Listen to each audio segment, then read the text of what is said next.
मैं coming sir. आइए। Good morning sir. बैठ। Thank you sir. आपकी हॉबी है सोशल इश्यूज पे डिस्कस करना, हाँ जी सर।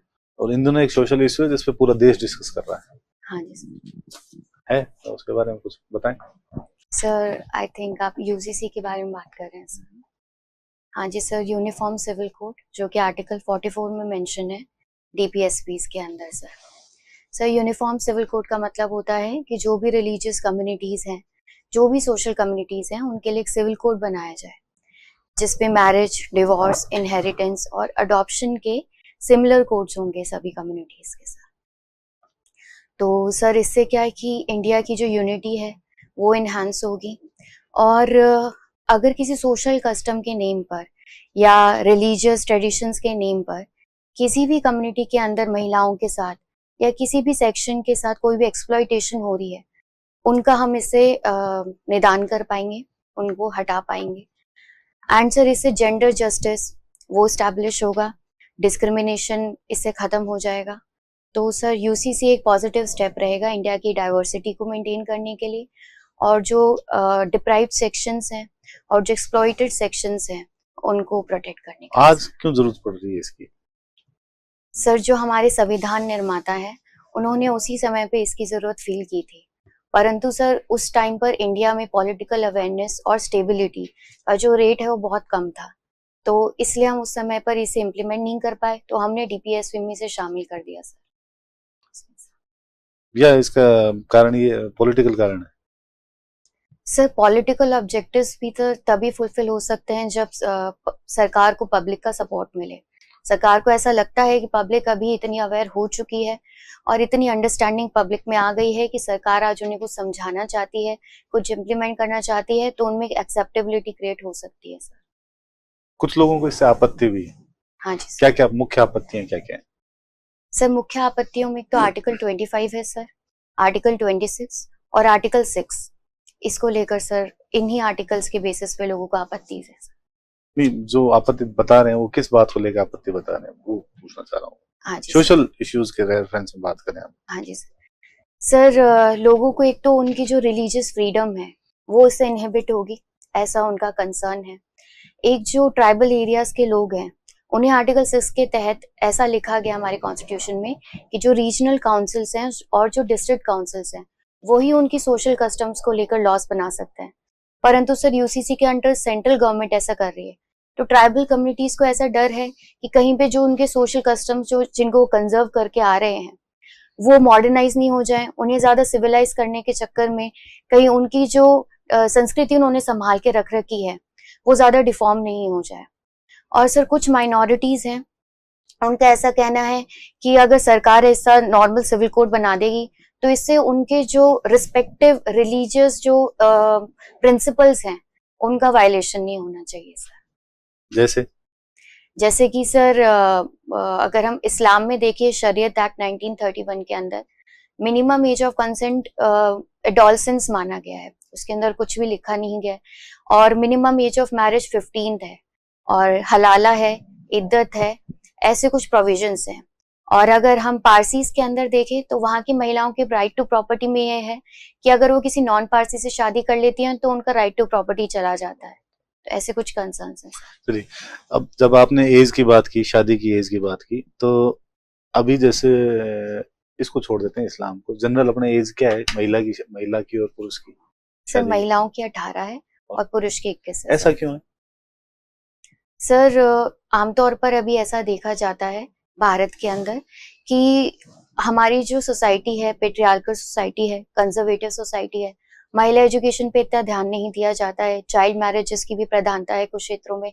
इन सब कारणों के कारण महिलाओं की एज थोड़ी कम रखी गई है, परंतु सर अब सेंट्रल गवर्नमेंट इसके लिए भी बिल लाने वाली है कि महिलाओं की जो एज है वो भी अब 21 कर दी जाए। जेंडर जो डिस्पैरिटी है इस सेक्शन में, इस सेक्टर में, उसको भी खत्म किया जाए सर। इन दिनों तलाक के केस बहुत बढ़ने लगे हैं। हाँ जी आपने देखे होंगे आसपास, अपने सोसाइटी के आसपास भी पहले देखने को नहीं मिलते, लेकिन इन दिनों खूब मिल रहे हैं। क्यों सर? इसे हम एक पॉजिटिव वे में भी देख सकते हैं सर, एंड नेगेटिव वे में भी देख सकते हैं सर। अगर इसको मैं पॉजिटिव वे में देखना चाहूँ तो सर पहले जो वुमेन राइट्स हैं, फेमिनिज्म की अवधारणा और डेमोक्रेटिक इक्वालिटी के राइट्स, ये इतने प्रिवेलेंट नहीं थे सर भारत में, परंतु अब प्रेजेंट टाइम्स में है। महिलाओं का जो शिक्षा का स्तर है वो बढ़ा है, उनका एम्प्लॉयमेंट का स्तर भी बढ़ा है, उनको खुद के करियर चॉइसेस को लेकर जो उनकी जागरूकता है वो भी बढ़ी है। तो पहले पेरेंट्स का भी एटीट्यूड ऐसा रहता था कि अगर महिलाएं कुछ सफर कर रही हैं, उनकी बेटियां उनके पास आती थी, तो वो उस मैरिज को संभालने में ज्यादा दबाव देते थे, अपनी बेटियों को एडवाइस करते थे कि कोई बात नहीं, फैमिली को चलने दो, इस बॉन्ड को चलने दो। परंतु अब पेरेंट्स भी इस चीज को लेकर अवेयर हुए, महिलाएं भी अवेयर हुई अपनी राइट्स को लेकर, और अगर उन्हें लगता है कि अब उनसे वो वायलेंस या वो जो भी इमोशनल टॉर्चर है वो नहीं झेला जा रहा है, तो whenever they feel necessary they walk out. Negative हम ये कह सकते हैं कि सर जैसे अर्बनाइजेशन बढ़ रहा है, वेस्टर्नाइजेशन का, ग्लोबलाइजेशन का जो इम्पैक्ट हमारी संस्कृति पे देखा जा रहा है, उस वजह से भी लोगों का जो सेल्फ सेंटर्डनेस है वो बढ़ गई है। और सर अभी कुछ दिन पहले मैं एक प्रोफेसर का लेक्चर देख रही थी, उनका ऐसा बोलना था कि ये शायद लास्ट जनरेशन है जिसमें जो पेरेंट्स हैं वो अपने बच्चों को अपने से पहले रख रहे हैं। आने वाली जनरेशन में से पेरेंट्स खुद को और इंडिविजुअल राइट्स को लेकर ज्यादा फोकस हो जाएंगे और फैमिली सेकेंडरी प्रायोरिटी बनती जा रही है सर। सिमोन दी बेउवा का नाम सुना है? हाँ जी सर। सिमोन दी बेउवा। सॉरी सर, मैंने नहीं सुना सर। अभी रिसेंटली किसी स्टेट में राजनेता के रिटायरमेंट को लेके बड़ा चर्चा था देश में। उस परिप्रेक्ष्य में क्या आपको नहीं लगता कि राजनेताओं के लिए भी रिटायरमेंट की एज होनी चाहिए? सर राजनेताओं के लिए सर मैं आपकी बात से अग्री करती हूँ सर कि एक सर्टेन एज होनी चाहिए सर रिटायरमेंट की, परंतु सर क्योंकि वो पब्लिक रिप्रेजेंटेटिव होते हैं और इंडिया एक डेमोक्रेसी है, तो जनता ने अगर उन्हें चुना है तो जनता को उनकी एज का भी पता था जब वो उन्हें इलेक्ट कर रहे थे, तो इसीलिए जनता की जो इच्छा थी उसको सर्वोपरि रखते हुए शायद ये रिटायरमेंट की एज को सर डिसाइड नहीं किया गया है। इंडिया का जो डेमोक्रेटिक डिविडेंड है सबसे ज्यादा पॉजिटिव है। उस परिप्रेक्ष्य में क्या आप नहीं समझते कि युवाओं को अब राजनीति में आके अपना हस्तक्षेप या अपना योगदान देना चाहिए? सर इंडिया का जो वर्किंग पॉपुलेशन है वो अभी वर्ल्ड एवरेज से 3% ज्यादा ही है सर, 68% है। और सर युवाओं के मल्टीपल वेज हो सकते हैं इस इकोनॉमी में और हमारी जो पॉलिटी है इंडिया की उसके अंदर कंट्रीब्यूट करने के। सर पॉलिटिकल पार्टिसिपेशन बढ़ाना भी एक उसके अंदर है, परंतु सर मैं सोचती हूँ कि जो युवा महिलाएं हैं उनका पार्टिसिपेशन रेट बढ़ना सर ज्यादा जरूरी है सर। ये खालिस्तान मूवमेंट क्या है ये भी चल रहा है इन दिनों? हाँ जी सर, ये कुछ लोगों का ग्रुप है बेसिकली जो पंजाब से बिलोंग करते हैं, जो कि एक लैंड की डिमांड कर रहे हैं, इंडिया से अलग होने की डिमांड है इनकी, सेपरेटिस्ट टेंडेंसी की अवधारणा है सर ये खालिस्तानी। तो ये इंडिया से ज्यादा अब्रॉड में इतना ट्रिगर्ड क्यों है? जैसे कनाडा हो गया, यूके हो गया, यूएस हो गया, क्या कारण पाते हैं आप?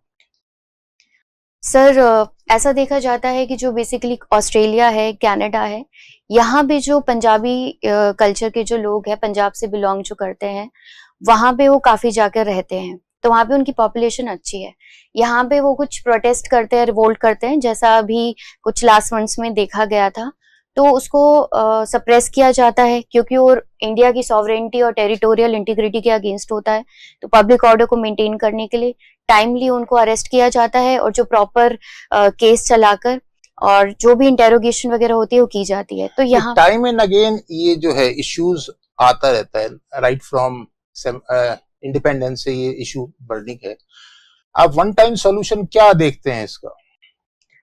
सर आई थिंक ऐसी जो प्रॉब्लम्स हैं, एक this is also a type of social problems, इनका कोई वन टाइम सॉल्यूशन नहीं होता है सर। फॉर एग्जाम्पल कभी कभार हमें पैसिफिस्ट स्ट्रैटेजी यूज करनी पड़ती है, एक बार के लिए उस ग्रुप को पैसिफाई करना पड़ता है अगर गवर्नमेंट को लगता है कि वायलेंस बहुत ज्यादा बढ़ गया है, बट कई बार हमें स्ट्रिंजेंट पॉलिसीज भी यूज करनी पड़ती है, ब्लंट स्टेप्स भी लेने पड़ते हैं जब लगता है कि सोशल ग्रुप्स को कंट्रोल नहीं किया जा सकता। Fair enough. अब अपन राजस्थान में आ जाते हैं। yes, आपका गृह जिला बीकानेर है। Yes sir. बीकानेर के शासक हुए गंगा सिंह जी। हाँ जी सर। और उनके लिए कहा जाता है कि he was a very visionary ruler. Yes sir. इसके फेवर में आप क्या अपने प्रपोजिशंस देंगे? सर गंगा सिंह जी को बिल्कुल सही मायने में सर विजनरी रूरल माना जाता है। उस समय में सर उन्होंने गंग नहर का निर्माण करवाया और 1921 के अंदर, और उन्होंने नरेंद्र मंडल का निर्माण करवाया, और वो पेरिस कॉन्फ्रेंस में भी गए थे, राउंड टेबल कॉन्फ्रेंस में भी उन्होंने 3 बार पार्टिसिपेट किया। और भी सर जो सोशल चेंजेस उन्होंने बीकानेर के अंदर वो लाए, काफी आर्किटेक्चर मॉन्यूमेंट्स हैं, जैसे कि लालगढ़ पैलेस है, गंगा महल है, इनका उन्होंने निर्माण कराया। चाइना में जो बॉक्सिंग रिवॉल्ट था उसको उन्होंने सप्रेस करवाया। गंग रिसाला नाम की जो कैमल आर्मी है, जिसका अभी बीकानेर रेजिमेंट यूज करती है, उसको भी उन्होंने स्टैब्लिश किया था। फिर रमतो क्या है? रमतो सर बीकानेर में होली के टाइम पे कुछ लोकल सॉन्ग्स गाए जाते हैं सर, फोक सॉन्ग्स गाए जाते हैं, उसको रमत कहते हैं sir. Thank you sir. Please. Folk songs को बचाने के लिए फोक सॉन्ग्स को बचाने के लिए, सॉरी सर अभी मैं नहीं याद। अभी आप गंगा सिंह जी के बारे में बात, आपने बहुत योजना की थी, उन्होंने बहुत अच्छे काम किए। हाँ जी इसके बावजूद हिस्ट्री में उनको वो जगह क्यों नहीं? सर हिस्ट्री में आई थिंक सर उन्हें वो जगह इसलिए नहीं मिली क्योंकि उस टाइम पे उन्होंने जो ब्रिटिश हमारे यहाँ पे एडमिनिस्ट्रेशन था उसका सपोर्ट किया, ना कि जो उस टाइम पे जो हमारे रेवोल्यूशनरीज थे उनको सपोर्ट किया। प्रजामंडल मूवमेंट को लेकर उनका क्या अप्रोच था? प्रजामंडल मूवमेंट को सर उन्होंने सप्रेस ही किया था सर। ठीक है, आप सोशल इश्यूज के बारे में बात की। बहुत लंबे टाइम से हम बात कर रहे हैं कि महिलाओं को सशक्त होना चाहिए, वुमेन एम्पावरमेंट होना चाहिए। ऐसी कौन सी स्टेज आएगी जब हम ये मान लेंगे कि अब महिलाएं सशक्त हैं? सर ये एक ऐसा मैटर है सर जिसमें ब्लैक एंड व्हाइट नहीं हो सकता। It is a greyish process जो निरंतर चलती रहेगी सर। अगर मैं पुरुषों का भी देखूं तो मैं ये भी नहीं कह सकती कि पुरुष भी कंप्लीटली एम्पावर्ड है सर, तो महिलाओं के लिए, परंतु सर महिलाओं का जो एम्पावरमेंट रेट है वो काफी कम है जब हम पुरुषों से कंपेयर करते हैं। स्पेशली जो हायर एजुकेशन में हम देखें तो आजकल महिलाओं को हायर एजुकेशन दिलवा रहे हैं, परंतु वो भी उस सेक्टर में दिलवा रहे हैं जो कि प्रोफेशनल नहीं है, जैसे कि बीए के अंदर दिलवा दिया, होम साइंस सब्जेक्ट्स के अंदर, परंतु जो प्रोफेशनल डिग्रीज है वहां पे महिलाओं का पार्टिसिपेशन अभी भी कम है, और इकोनॉमिक पार्टिसिपेशन जो है महिलाओं का वो भी बहुत कम है। ठीक बात है। और जब कभी महिलाओं के अधिकारों की बात की जाती है तो मुझे ऐसा लगता है एक सामान्य दृष्टिकोण ये हो सकता है कि वो भी देश की नागरिक है, जितने कॉन्स्टिट्यूशनल राइट है वो उनको मिले, जितने सोशल राइट्स हैं, स्पेशल जो राइट्स है उनकी बात क्यों की जाए? सर स्पेशल राइट्स की बात महिलाओं को लेकर इसलिए की जा रही है क्योंकि भारत एक पेट्रियार्कल सोसाइटी रहा है, कंजर्वेटिव सोसाइटी रहा है। सिर्फ भारत पेट्रियार्कल सोसाइटी नहीं सर, ऐसा तो नहीं। हाँ, एक ग्लोबली हम ऐसा देख सकते हैं। तो सोशल नॉर्म्स कुछ ऐसे ट्रेडिशंस थे भारत में जो महिलाओं के अनुरूप नहीं थे, और महिलाओं को एंशिएंट टाइम से ही काफी जैसे सती प्रैक्टिस हो गया और ये विच हंट जैसी प्रैक्टिसेस जो थी इनके तहत दबाया जाता था। शिक्षा में और जॉब में महिलाओं का पार्टिसिपेशन कभी से ही नहीं था सर। एशियन टाइम पे तो था, परंतु उसके बाद थॉट ऑफ आइडिया ये भी कहता है कि महिलाओं ने अपनी स्थिति खुद चुनी है, वो अपनी स्थिति के लिए खुद जिम्मेदार है। ठीक है, वो अपनी नेक्स्ट जनरेशन को वो सब डिलीवर नहीं करना चाहती, वो सब डिलीवर करना चाहती है जो उन्होंने क्या सर कुछ महिलाएं जिनका शिक्षा का स्तर अच्छा नहीं है, जागरूकता का स्तर अच्छा नहीं है, वो इस सोच से सहमत हो सकते हैं, परंतु अगर उन्हें वो शिक्षा दी जाए, उन्हें ऐसी महिलाओं से मिलाया जाए जो कि सशक्त है, जो कि एम्प्लॉयमेंट सेक्टर में एक्टिवली पार्टिसिपेट कर रही है, शिक्षित है, अगर उनके साथ उन्हें बिठाया जाए, ऐसे ग्रुप्स में शामिल किया जाए, तो मुझे सर लगता है कि ऐसी रिग्रेसिव सोच उन महिलाओं के मस्तिष्क से भी दूर की जा सकती है। क्या राजस्थान में नए टाइगर रिजर्व्स? हाँ जी सर, अभी 52nd टाइगर रिजर्व बूंदी में खोला गया है। आप कुछ बताइए, अगर टाइगर नहीं रहे तो इंसानियत पे क्या फर्क पड़ेगा? सर टाइगर के ना रहने से जो इकोलॉजिकल फूड चेन है वो सब प्रभावित होगी। ठीक है, अपन मान लेते हैं इकोलॉजिकल फूड चेन प्रभावित होगी, ठीक है, फिर भी बावजूद इसके इकोलॉजिकल फूड चेन के प्रभावित होने के बावजूद टाइगर तो क्या है, मतलब हमारी मानवीयता पे कुछ होता है? मानवीयता पे सर एक ये हम कह सकते हैं कि हमारे ऊपर एक रिस्पॉन्सिबिलिटीज थी कि हम टाइगर्स को कंजर्व करें, हमें उनकी इम्पोर्टेंस पता थी, फिर भी हम उन्हें कंजर्व करने में अगर फेल हो जाते हैं तो ये जो ह्यूमन सेंसिबिलिटी है उस पर सर क्वेश्चन मार्क क्रिएट करता है। रोड डेंसिटी के बारे में आप मुझे कुछ बताइए। रोड डेंसिटी सर पर आई थिंक पर स्क्वायर किलोमीटर कितनी रोड्स हैं, लेंथ ऑफ रोड्स, उसको सर रोड डेंसिटी। राजस्थान के बारे में कोई बता सकते हैं? सॉरी सर मैं डेटा की बात नहीं। राजस्थान में कितने वन क्षेत्र, कितना परसेंट? राजस्थान में सर 5.73%। कितना आइडियली होना चाहिए? Sorry sir ideally. ठीक है, अब बात कर रहे थे फेमिनिज्म की। फेमिनिज्म मूवमेंट के बारे में बताइए, जिसके बारे में आपने जो सक्सेसफुल रहा। सर यूएस में फेमिनिज्म मूवमेंट, इंडिया में कुछ? इंडिया में भी सर मीटू मूवमेंट का जो इफेक्ट है वो इंडिया में भी देखने को। ठीक है, फेमिनिस्ट मूवमेंट के इंडिया में जो फेमिनिस्ट पॉपुलर फेमिनिस्ट प्लेसेस हैं उनके बारे में कुछ बताइए। पॉपुलर फेमिनिस्ट प्लेसेस सर मैं एक second.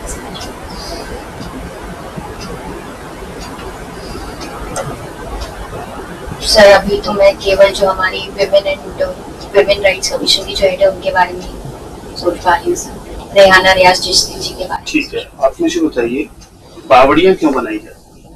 बावड़ियाँ sir water conservation technique है। ठीक है, अच्छी इतनी जो ये बावड़ियाँ बनाने की शैली है हमने खुद ने विकसित किया, हमने कहीं से डाउट? Sorry sir. आप मुझे कुछ किसान यूनियनों के, फार्मर यूनियंस के बारे में बताइए। फार्मर यूनियंस के बारे में सर अभी प्रेजेंट है सर? हाँ सर मैं एक याद कर पा रही हूँ जो हरियाणा की यूनियन है जिनके जो प्रेसिडेंट है वो टिकट जी है, उसके अलावा सर मैं याद नहीं। आप मुझे कुछ ऐसे लीडर्स बताइए जो फार्मर मूवमेंट से निकले। फार्मर मूवमेंट से निकले सर सॉरी सर अभी मेरे कॉल में। दो बच्चों की नीति के कारण समाज पर जो नकारात्मक प्रभाव पड़े वो बताओ। सर दो बच्चों की नीति कारण एक तो हम समाज पे प्रभाव दे सकते हैं कि लोगों की जो खुद की चूज करने की जो फ्रीडम है उसको ये सीधे डायरेक्टली इफेक्ट कर रहा है। एंड जो इंडिया जाना जाता है वो अपनी family culture, joint family culture की वजह से जाना जाता है, तो उसको भी ये प्रभावित कर सकता है। एंड जब दो ही बच्चे होते हैं सर तो उनका एक दूसरे के ऊपर जो इमोशनल डिपेंडेंस होता है वो बहुत अधिक होता है सर।